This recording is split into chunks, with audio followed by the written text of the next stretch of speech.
Shalom buat kita semua. Perkenalkan, nama saya Risa Putriana Manurung, mahasiswi Sekolah Tinggi Bibelfro semester 7. Efesus 4 ayat 12 sampai 14. Untuk memperlengkapi orang-orang kudus bagi pekerjaan pelayanan, bagi pembangunan tubuh Kristus, sampai kita semua telah mencapai kesatuan iman dan pengetahuan yang benar tentang anak Allah, kedewasaan penuh dan tingkat pertumbuhan yang sesuai dengan kepenuhan Kristus. Sehingga kita bukan lagi anak-anak yang diombang-ambingkan oleh rupa-rupa angin pengajaran, oleh permainan palsu manusia dalam kelicikan mereka yang menyesatkan. Menjadi seorang yang beragama Kristen saja, itu tidak cukup dikatakan sebagai umat Allah yang mengalami kepenuhan Kristus. Mengapa? Karena menjadi seorang yang beragama Kristen saja itu tidak cukup dikatakan sebagai umat Allah yang mengalami kepenuhan Kristus. Kita bisa saja mengetahui siapa Kristus, namun apakah kita mengenal siapa Kristus? Mengetahui dapat diartikan sebagai tahu dalam pemikiran dan sosial kita. Sedangkan mengenal berarti telah memiliki hubungan pribadi yang erat kepada Kristus. Apakah saudara-saudari telah mengenal Kristus? Mengenal yang dimaksudkan adalah bahwa Allah menginginkan kita untuk hidup dalam kepenuhan Kristus. Dengan demikian, kepenuhan Kristus adalah keadaan pengenalan di dalam kasih karunia-Nya hingga kita mencapai keadaan yang sempurna dan genap dalam Kristus.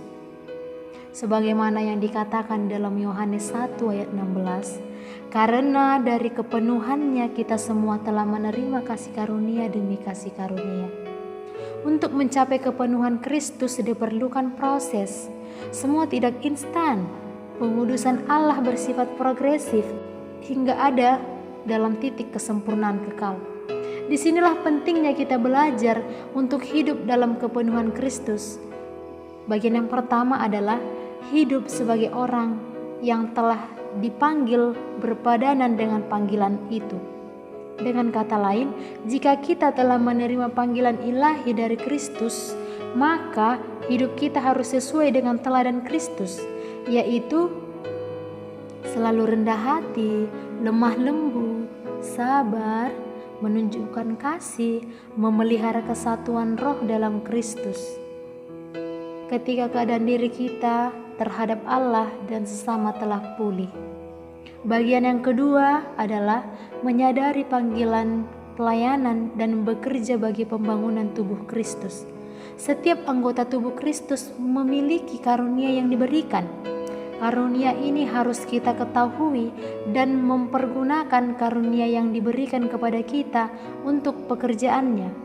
Berupa karunia dalam jemaat sebagai tubuh Kristus ini yang harus dipersatukan sehingga dapat membangun tubuh Kristus yang kuat dan kokoh dalam mengerjakan amanat agungnya. Apakah Anda telah mengetahui karunia yang Anda miliki?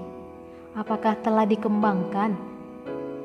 Betapa pentingnya hidup dalam kepenuhan Kristus. Allah memanggil umatnya dan memisahkan umatnya dari dunia ini oleh sebab kita berasal dari Allah dan dunia sedang menuju kepada kehancuran.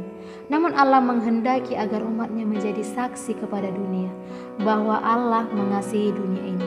Dengan demikian, pondasi bangunan yang kokoh membawa kita memiliki integritas sebagai tubuh Kristus yang kuat, menghadapi perubahan zaman yang semakin hari semakin jahat dan tetap menjadi saksi Kristus. Marilah kita senantiasa belajar dan tiada berhenti berpengharapan dengan Allah dalam Kristus Yesus, serta berpegang kepadanya hingga kita disempurnakan serta menerima mahkota kemenangan dari Kristus Yesus Tuhan kita.